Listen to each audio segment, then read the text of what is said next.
SportsLit is co-founded and co-hosted by Neil Acharya and Nate Sager. Engineer and technical producer, Michael Ella. Executive producer, Neil Acharya.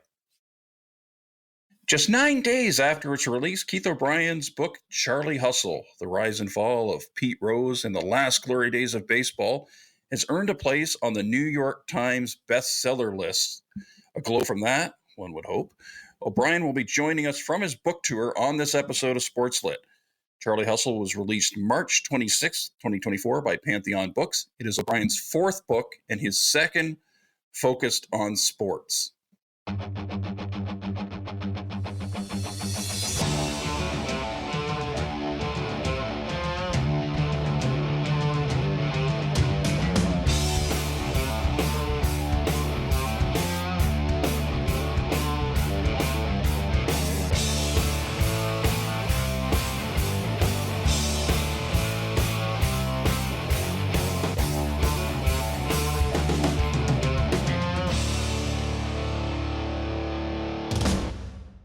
So that old saw about you have to be good to be lucky and lucky to be good fits for author Keith O'Brien with Charlie Hustle. It takes years to research, write, revise, rewrite a biography of a major sports star, but Charlie Hustle debuted right while the lead story in baseball involved another first-name basis star, Shohei Ohtani, and gambling, a third-rail scandal for Major League Baseball. Well, the obvious hook is obvious, although obviously O'Brien has backed it up with a fairly definitive biography of baseball's exiled hit king. The Ohtani angle's more subtext for this podcast. We do books on sports, not sports books, the type that every major sports league and every sports network has now partnered with. Of course, there's always been betting on sports, but when it's part of the presentation, there's some concern that makes it extra paramount to reach out to someone with O'Brien's reportorial verve and insight. Of course, here I think sports gambling is legal now in close to 40 states in the United States. Here in Canada, it's gone even farther. Legal gambling has eaten sports media alive in basically under 2 years. Ontario was actually the only provincial or state government in Canada or the U.S. that promotes legal private sector sports betting, and it also okays playing the slots on a smartphone. That's jarring to me, even in a province where government-run sports gaming has been around for over 30 years. I'm old enough to remember when Ontario's sports lottery had to take NBA games off the board as a condition for the Toronto Raptors to join the league. And then we've gone from that to the Raptors having a player, Jonte Porter, who is alleged to have done business, and it's just a 2-day story. He's just gone, and we're not hearing anything about it. We really wanted to sit down and talk to Keith O'Brien as he's promoting this book. He's the first biographer in recent times, so I think got to sit down with Pete Rose. O'Brien also points out now the legal sports wagering in the U.S. has grown to where the amount of money wagered in 1 year, it exceeds the valuation of all 30 Major League Baseball teams. And that's without it even being legal in California and Texas. And you also worry, as a history nerd, that those changing mores are fueling these post hoc hot takes about Pete Rose. But O'Brien reminds us the evidence is clear. Pete Rose bet on games in which he played. Full stop. But the bigger picture, though, we can be adults about our fandom, can't we? We know we're not watching perfect people. Is it a true baseball Hall of Fame without plaques for Pete Rose and Joe Jackson, plus Barry Bonds, Roger Clemens, Alex Rodriguez, one or two more stars from the so-called steroid era, especially when the enforcement and preventative care from up top were lax? So in Charlie Hustle, O'Brien reminds us Pete Rose is a baseball icon by, of, and for Cincinnati, also the author's hometown.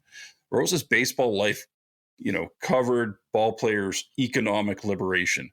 His intake into the sport was in 1960, well before there was a strong players association, before free agency. And by the time 3 decades later, when he ended up being banned for life, $1 million salaries had become commonplace.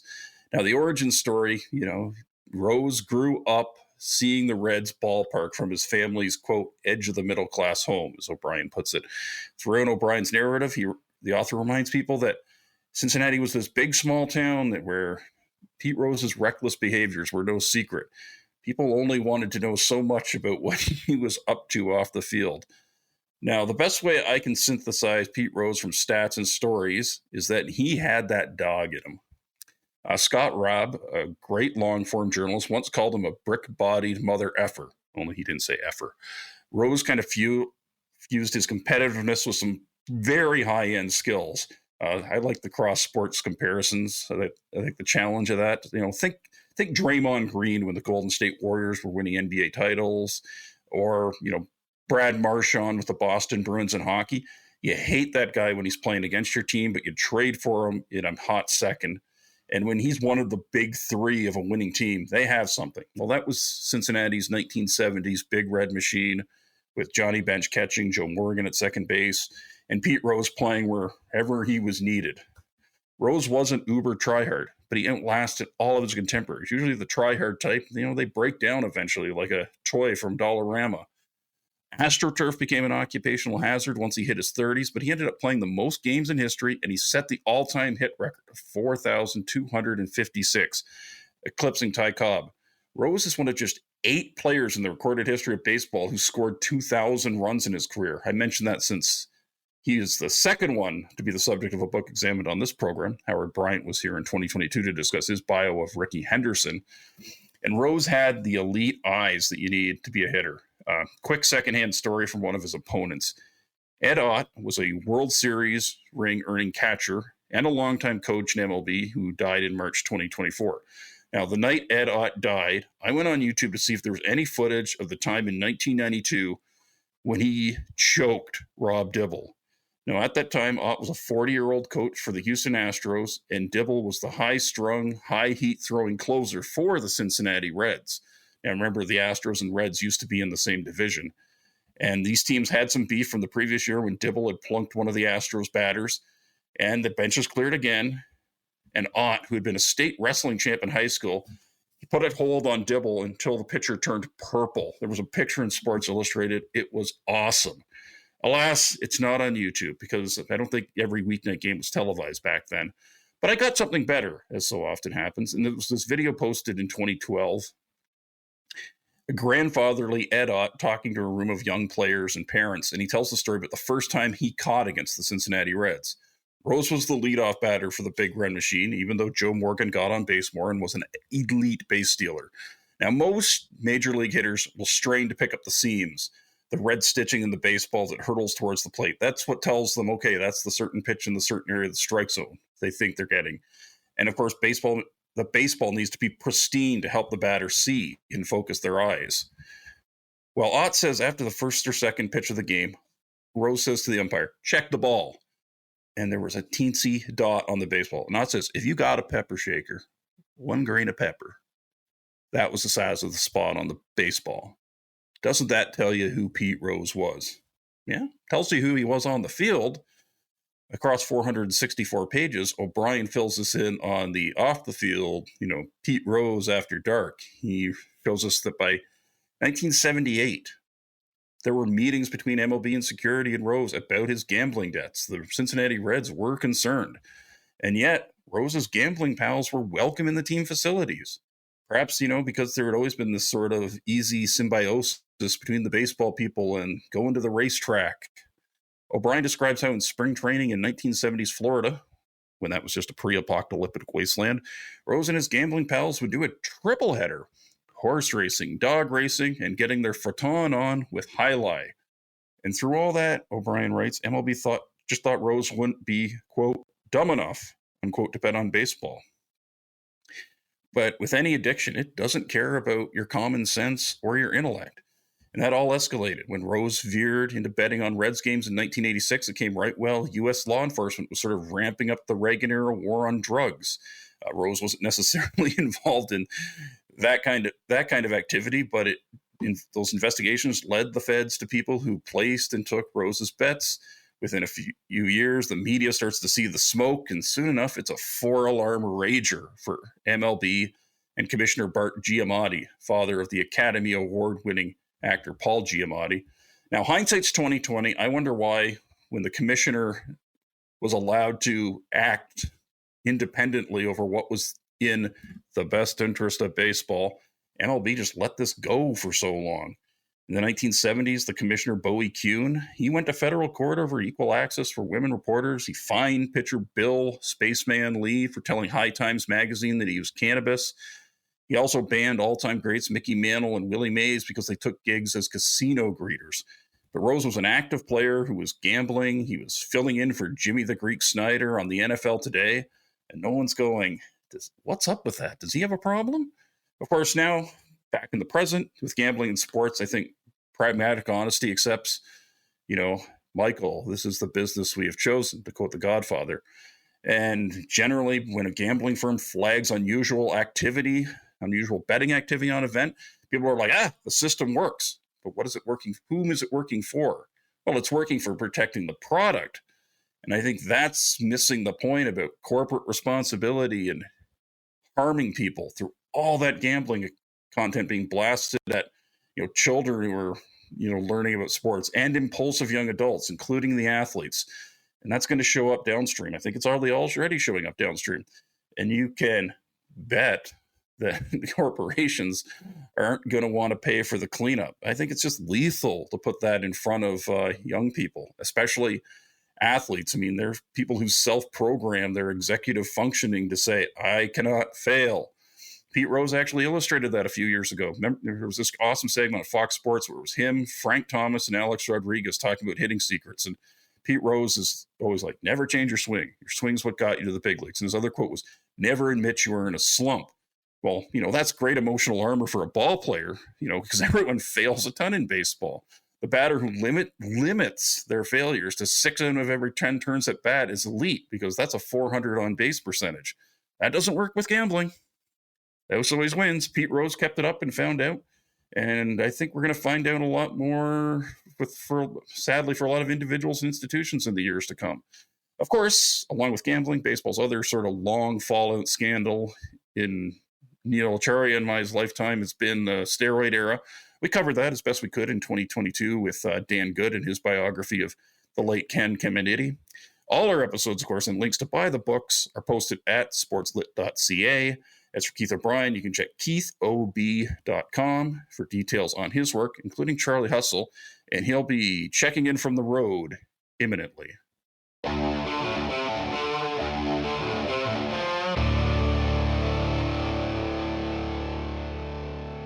Hey, welcome, Keith O'Brien. Right off the hop, my curiosity, I have to ask, there's this great scene in Charlie Hustle where you describe a black tie roast for Pete Rose and his team, the well-lubricated audience howling all night, and Ken Griffey rocking I think it was a pecan tuxedo with ruffled sleeves.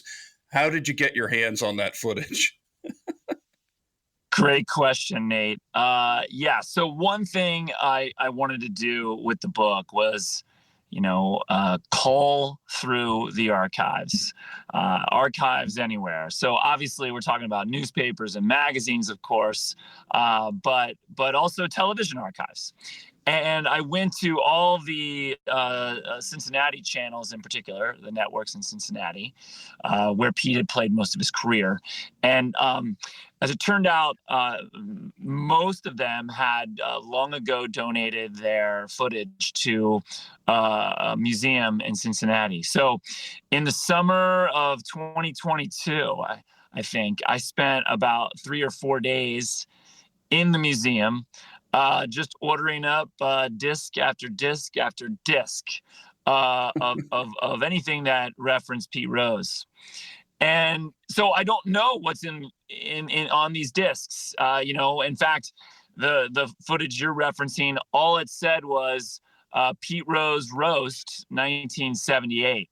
I had no idea what would be on it, but it was the entire night of footage of this sort of seminal moment where, like, the key members of the Big Red Machine have gathered effectively one last time, and they're there to roast Pete Rose, and it's going to be aired on television in Cincinnati. And so I watched the whole thing. It's about an hour long, and like a lot of things, there's a lot of stuff in there. It's not that relevant to what I'm doing. But there were several moments that were, and the moment that was most relevant was George Foster's turn at the microphone. And George Foster, as many of your listeners may remember, was a big home run hitter for the Reds. He was much younger than Pete. He had come and joined the team after Pete.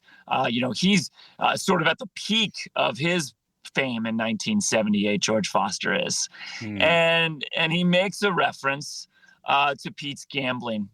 And the punchline is something to the effect of, Pete Rose is a great humanitarian. He helps kids all the time, teaches them, how to gamble on football, basketball, hockey, and baseball. And the crowd groans. It's like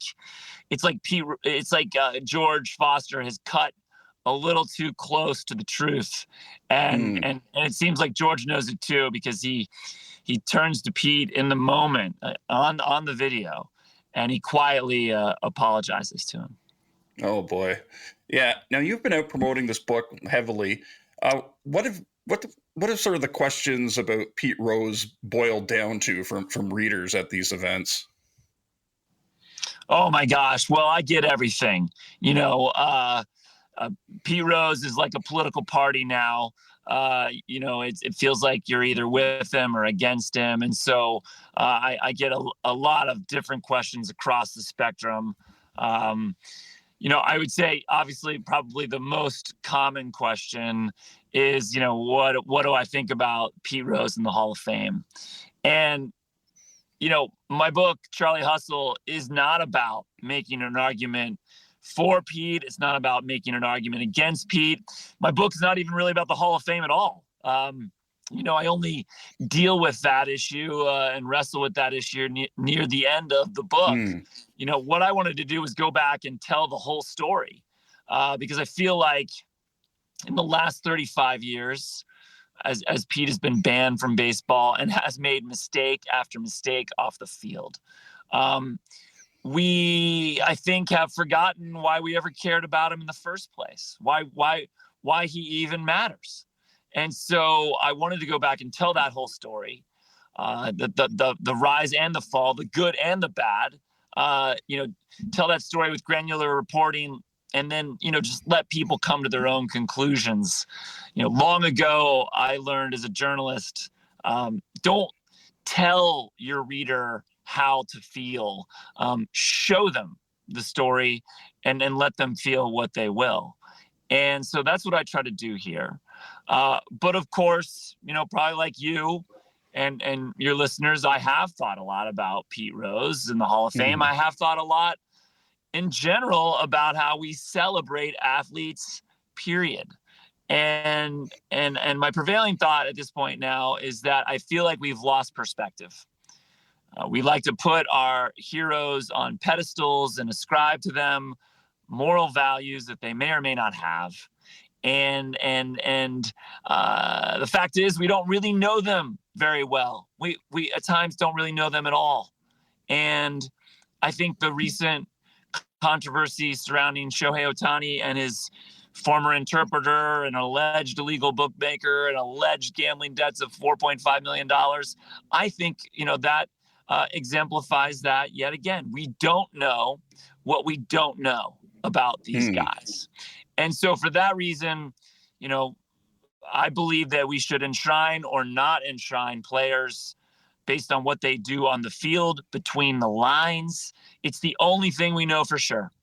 And then if their crimes or their mistakes are so egregious, then let's put them on the plaque at Cooperstown, and let's put that there for perpetuity right next to their accomplishments. Yeah, I always come back to what a journalist colleague says. It's not the hall of perfect people. That is true. That is true. Although, we seem to have turned, our halls of fame, and I would say especially the Baseball Hall of Fame, into into some kind of Hall of Saints. I mean, if you've been to induction ceremonies in recent years, the crowds are enormous, over 100,000 people. Mm-hmm. The players give speeches praising themselves for over a half an hour. We Yeah. broadcast those speeches live on TV. We parade them down the streets as if they're minor gods, literally parading them down the streets of Cooperstown. And if we're going to treat them like minor gods, then I would argue that almost no one is qualified for the Hall of Fame, least of all, a player like Pete Rose. Yeah, it's at some point you just want some radical honesty. And when you were saying that, Keith, I'm going to show off my baseball nerdery. I remember how apparently Ted Williams, when he had his induction ceremony, he gave a speech and he didn't even really end up going inside. Now, you actually got to spend some time with Pete Rose. What was sort of the negotiation like to get that time with him, and how did he sort of come off at this stage in his life? I mean, he's an octogenarian now. I think he turns 83 in a matter of days. Yeah. So I was born and raised in Cincinnati. From there originally. I grew up primarily on the east side of town, but I was born and spent the first couple of years of my life on the west side, which is where Pete is from. Mm-hmm. And my Cincinnati roots and connections did help. It helped open doors to get me in an introduction to Pete Rose. And he was thrilled to talk to me.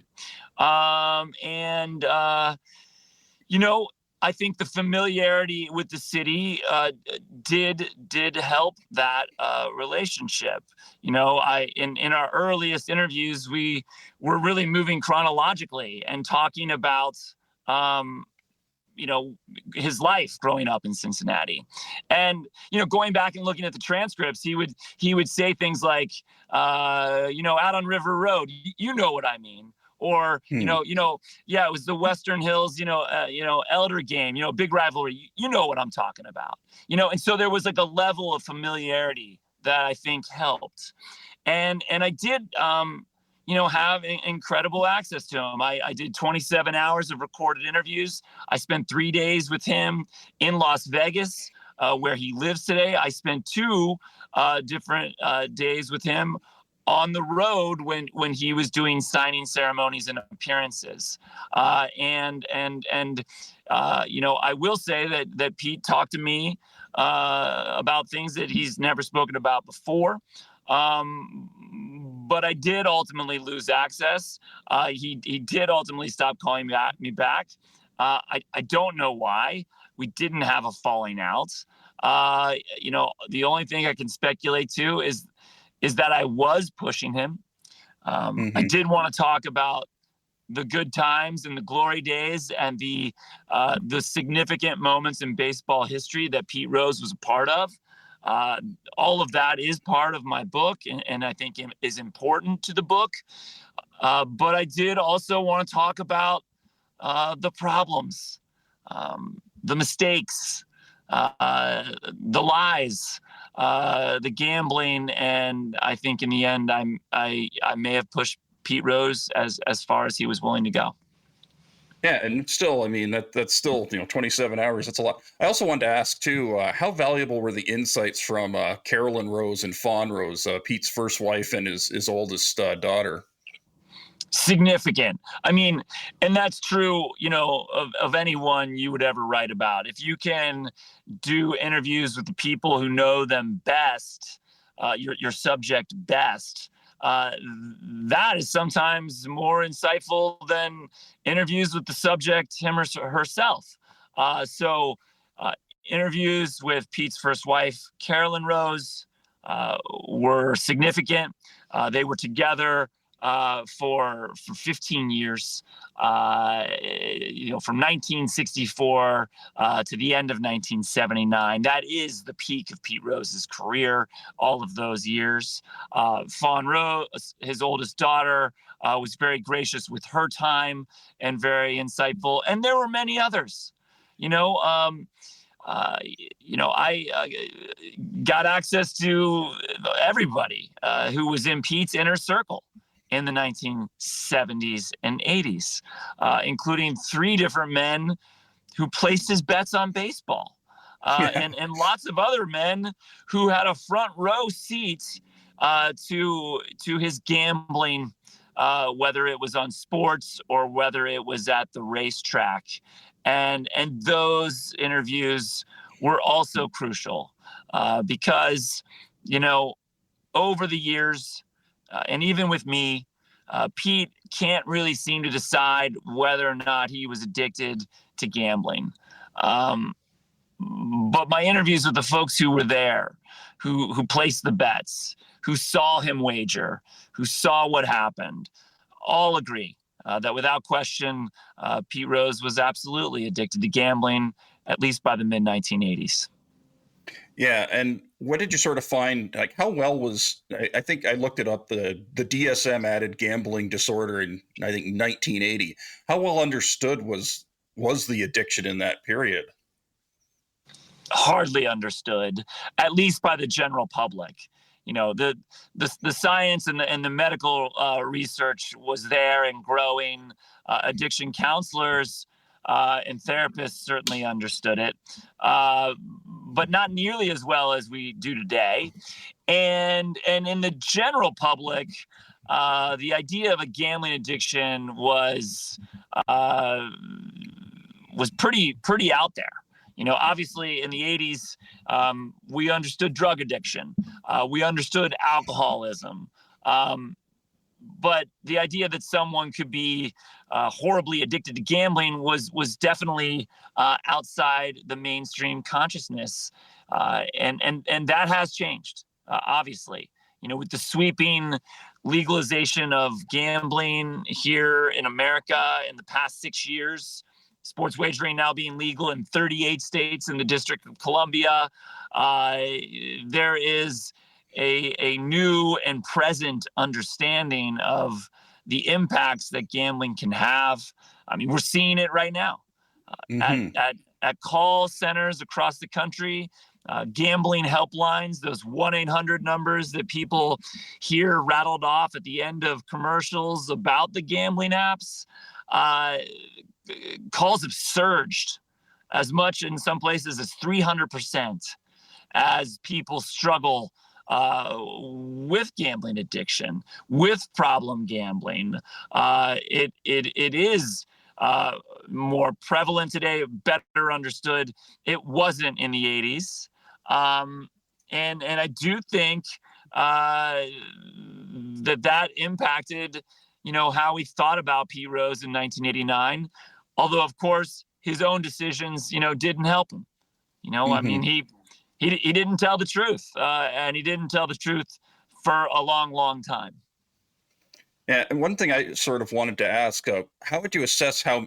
I mean, and it's hindsight's always 20/20, of course, but how would you assess how Major League Baseball played it with Rose maybe in the years well before 1989? Because I mean, they were aware of what he was doing. He was filling in for Jimmy the Greek on the NFL Today and picking the football games. I actually went and found that segment on YouTube, and no one's saying like, wait, what's up with this guy? I mean, and this is, especially at a time when the commissioner still was expected to act in the, the quote, best interests of baseball.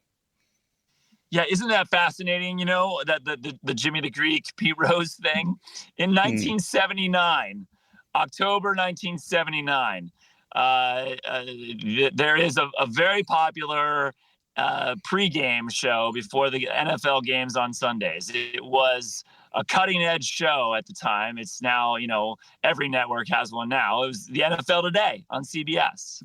And the last segment of the show would always be Jimmy the Greek, the famous odds maker, picking the games for the day, offering his picks. And in the fall of 79, Jimmy Greek suffers, some minor injuries in a motorbike accident.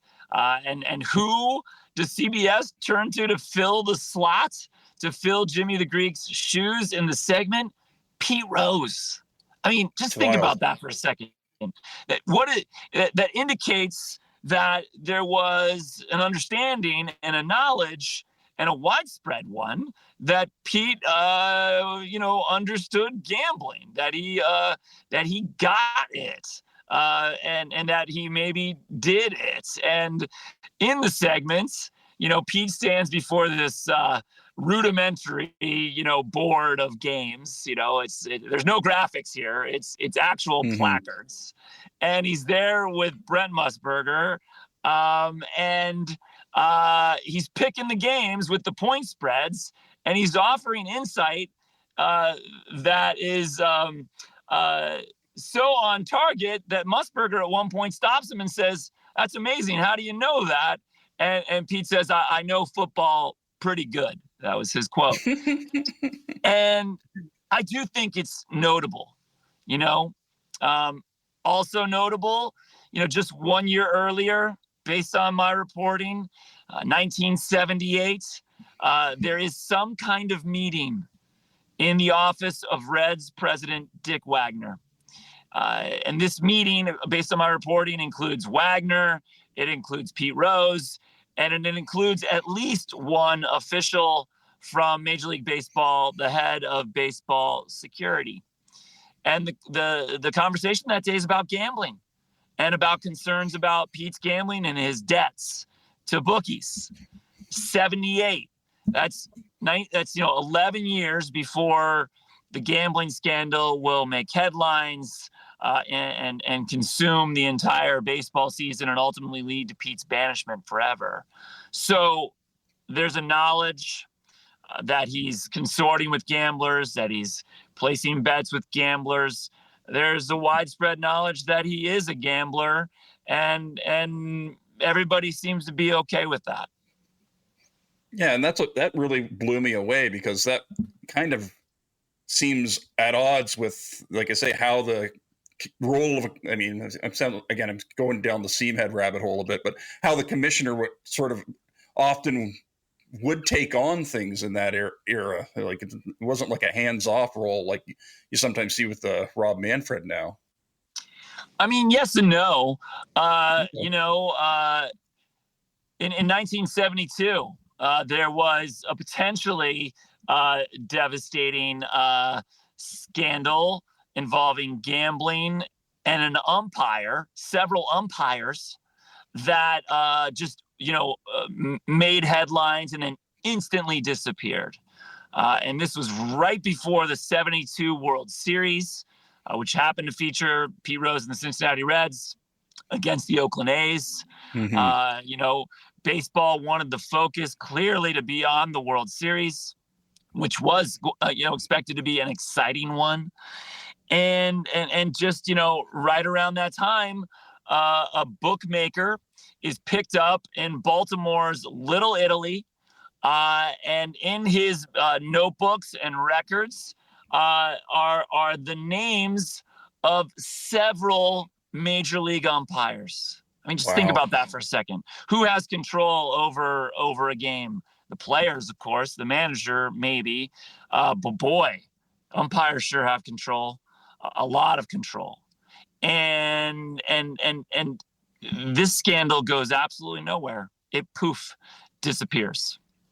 Yeah, contrast that, obviously, NBA, 35 years after that, Tim Donaghy, now it's everyone's kind of aware of how much an official's decision can influence things, especially in baseball. The difference between 1-0 on a batter and 0-1, ball or strike, it makes can change the entire complexion of everything. Absolutely. Now, Keith, I heard you when you were talking your previous book, Paradise Falls, and you talked about finding the emotional heart in that narrative. With this project, how deep were you into it when you found the emotional heart of Charlie Hustle?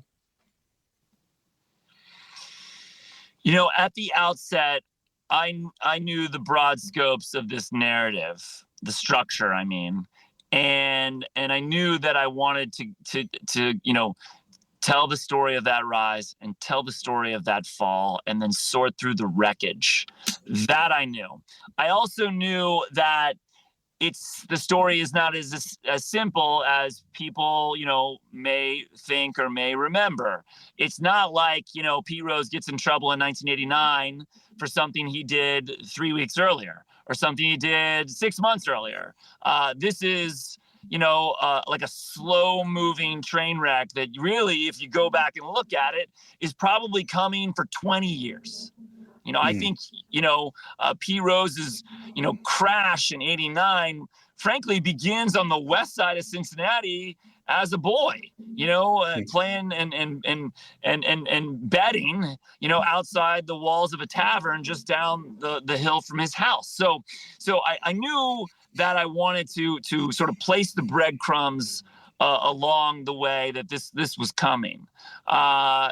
But as to your question about the emotional heart, obviously, this story is going to revolve around Pete Rose. But I knew that it, would be in many ways a kaleidoscopic, narrative, because it was clear to me from very early days of my reporting that people, got sucked in to Pete's gravitational pull, and it happened to lots of people. And once they were sucked in, a single moment, a single game, a single night in their lives could end up defining them forever. And think about it for a second. It's not just it's not just true for the inner circle guys, his good friends who will ultimately pay awful prices for their friendship to Pete Rose.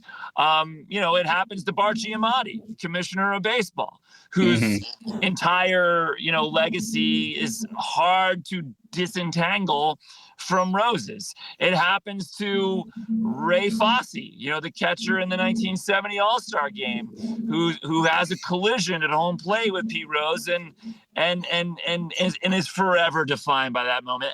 And there are many other examples of that. So I knew I wanted to try to see the story from all of their perspectives. And it did take a little time for that to come together. But I would say, by within a month or two of my, reporting on the book, I knew what I wanted to do, and I had identified sort of those key emotional cores. Yeah, indeed. And for just to fill in the readers, of course, Ray Fosse was a catcher for Cleveland. Same team, the other major league team in the same state. Of course, they didn't have interleague play back then, but yeah, Rose freight trained him basically to score the winning run in the All-Star game in Cincinnati, when the All-Star game was a huge deal in terms of viewership. That was the one time you got to see all the stars in the days before, cable TV or whatever. Well, and that one was particularly huge. It was to date the most watched All-Star game of all time. 50 million people tuned in that night in July 1970 to watch the All-Star game. It was a game that featured 24 future Hall of Famers. The color commentator on NBC that night was also a Hall of Famer, Mickey Mantle. Richard Nixon, the president, is there to throw out the first pitch. That we can imagine. What's harder to imagine is Nixon stays for the entire game. He's there all night when this game goes into extra innings, goes into the bottom of the 12th, and ends with this famous collision. And I think it's a significant moment because neither man's life is ever the same again. Ray Fosse's life is never the same, and neither is Pete Rose's. I would argue that on that night, with that play, with that collision, Pete Rose becomes Pete Rose. Until that moment, most Americans, most baseball fans had never seen him play. If you lived in an American League city, forget about it. You'd never seen him. The Reds weren't that good in the 60s. They weren't on TV very much nationally. It just what didn't happen. So, for many Americans, it was that night that you finally got to see this name in the box score play and make a play that would sort of gild the edges of the mythology of his whole nickname, this nickname Charlie Hustle. Yeah, and he was, like I say, and you also detail too. The phrase "cult of personality" kept running through my head as you described the way the parasocial relationship between the public and Pete Rose evolved over time. Because early in the '70s, he was kind of, in wrestling terms, he was a bit of a heel, and maybe Johnny Bench was the face with the Reds. And then the second time around, when he comes back as player manager and he's hanging on to chase down Ty Cobb, it kind of takes a turn. Yeah, I would agree with all of that. And the Johnny Bench Pete Rose tension, I think, is also important to the Pete Rose narrative. Pete is born and raised in Cincinnati. He is a native son. And in the late 1960s, when Johnny Bench joins the team, Pete Rose is, already a batting champion, then a two-time batting champion. He is, the most famous athlete in Cincinnati. And Johnny, almost instantly, begins to eclipse him. Johnny is younger than Pete. He's single. He's a bachelor. He's better looking than Pete. He's better spoken than Pete. Johnny Bench, for the entirety of his career, says and does the right things. He's got that polish to him. Pete Rose says and does what he wants. And what was really interesting to go back and look at was the debate that some fans had in 1970 when Sparky Anderson, the new manager of the Reds, joins the team and instantly names Pete Rose the captain. Mm-hmm. And, you would think, well, that makes sense. He was the biggest star on the team. And at that time, a two-time back-to-back National League batting champ. But there was lots of dissension among fans. Many fans in Cincinnati, preferred Johnny, because in a conservative Midwestern city, it didn't matter to them that Johnny Bench was from Binger, Oklahoma. Mm-hmm. In some ways, Johnny represented the ethos of Cincinnati better than Pete did, and Pete felt that 100%. And he could feel himself losing fans.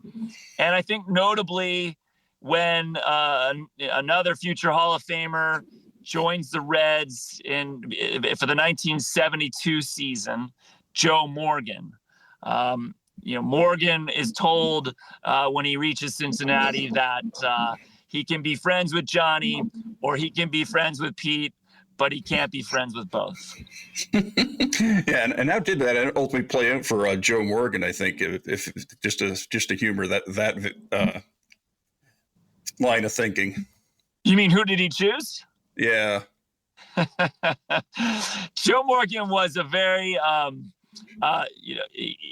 an incredibly intelligent man, also polished, and he tried to have it both ways, but undeniably, he was Pete Rose's friend, and he was Pete Rose's friend until the end. Yeah, of course, Morgan passed away a couple years ago, and he had an incredible playing career. And Bill, I'm just filling in, of course, the audience. I think when Bill James did his historical baseball abstract around 2001, I think he had Morgan as the best second baseman of all time. He might have had Johnny Bench as the second best catcher. What were the emotions that generally came up when players that Pete Rose managed, because he was manager of the Reds, I guess, 84 to 89? What were the emotions the players from that generation had about him, Keith? Well, I talked to dozens of former players who played with Pete, played against Pete, or played for Pete, and I would say that, you know, in some ways, the players are just like the public. You know, they you know, are torn about the decisions that Pete has made in his life. Some support him, and some, you know, remain critical of him. That said, you know, the vast majority of the players, you know, look back fondly on their time with Pete Rose. You know, you mentioned Bill James a minute ago, the famous statistician and analyst and historian, and you know, in the deep analysis world of baseball, there's a lot of metrics that suggest, you know, that Pete Rose wasn't, you know, a top 10 player of all time, maybe not even a top 25 player of all time. That, you know, this hit king, the all-time hit leader, Charlie Hustle, multiple batting champion, MVP, rookie of the year, etc., is overrated essentially. And you know, I'll be honest, I'm not, you know, a statistician. That is not my, you know, purpose. It's not why I, you know, took on this project. In interviews that I conducted with people who played with and against him, uh, everybody said that you wanted Pete Rose on your team. You didn't want to play against him. Pitchers I interviewed said that Pete Rose was harder to retire when he had 2 strikes than when he had none, because he would bear down, he would work harder. Bill Lee, the spaceman, from the Boston Red Sox, and then later the Montreal Expos, told me that he liked it when Pete Rose swung early in the count. He thought he had a better chance of getting him out then. So I think in that way, perhaps the statistics don't fully measure the impact of the man.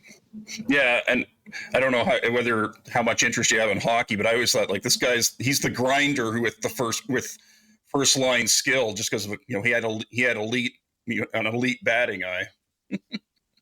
It's kind of my cross sports reference. But one baseball man who you did speak of was, of course, Terry Francona. Played with Pete Rose in Montreal. Got to get in at least one Expos question. I am in Canada. And of course, he went on to a Hall of Fame worthy managerial career with, you know, Boston and Cleveland mostly. And he told you flat out, hey, Pete Rose should be in the Hall of Fame. And I think he's a couple of years away from when he'd come up for consideration. How hopeful would you be that he would, like, say, you know, work it in, say, you know, make the argument and advocate, you know, to maybe rectify this once and for all? Well, shout out to the Montreal Expos fans. I gotta say, I was personally, you know, disappointed when the Expos left Canada, and I would still argue that the Expos hat is one of the greatest hats of all time, and I would argue today that the Blue Jays hat is the coolest hat in baseball right now. I mean, Canada nails the hats. Unbelievable. Oh, thank you. Yeah, I talked to Terry Francona for the book. He didn't just play that one season in '84 with Rose. Francona's there on the Reds. You know, at the tail end of his playing career in the late '80s, playing for Pete Rose. And you know, that argument that I made earlier, that players should be honored for what they did on the field, and then if their mistakes are so egregious, they should go on the plaque.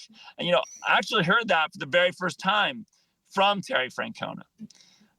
You know, and when Francona said that to me, he was talking not just about Pete Rose. He was talking about all of baseball's other ne'er-do-wells, all the other ones who have been sort of cast out, whether officially or not. He was talking about the steroid guys, Bonds, Clemens, A-Rod, etc. You know, Francona said, I understand, you know, what all these guys did. but he said, I also understand what I saw, on the field, what they did on the field. And it was Francona who suggested, that we, put it on the plaque. And, again, I'm not here to make an argument for Pete Rose. I'm not here to make an argument against Pete Rose. So, what Terry Francona does or doesn't advocate for doesn't matter to me. But I will say, I think undoubtedly, Terry Francona is a Hall of Famer, as a manager, in my opinion. Indeed, of course. No 04 Red Sox. I mean, that's going to be the stickiness for him. And Keith, I just want to close out one, again, super baseball nerdy question from me. You wrote an article, I think, for Lit Hub Daily recently. I think you picked 9 great baseball books. I have to ask, since I, grew up in an American League market where with the designated hitter all the time, what was the hardest one to leave out of that article? And maybe we'll finish there. Oh my gosh. I'm sorry. That's such a hard question, Nate. It was so hard to put that list together. Because obviously there are many great baseball books. I'll say that, with the list, I didn't focus on biographies at all, because that's almost its own category, I think. And there are, many great baseball biographies out there, and two writers that I really respect and admire, who have tackled some great baseball books, are Jonathan Eig, who has written books about both Jackie Robinson and Lou Gehrig, and David Marinus, whose biography about Roberto Clemente is fantastic. So I would mention those two. Perfect. Yeah, and I've read. I have Marinus's Clemente biography, and this too is a very, very good baseball biography. When I was reading, I was like, yeah, this reminds me how Howard Bryant did his big Hank Aaron one, and we had him here for his Ricky Henderson bio. Well, Keith, I want to really thank you for your time, especially knowing that you're in transit as we've been talking, and slammed with touring Charlie Hustle, The Rise and Fall of Pete Rose, and The Last Glory Days of Baseball, which, again, available from Pantheon Books. It's been out since March 26th. Safe travels, and thank you so much. Nate, thanks for having me. It was my pleasure.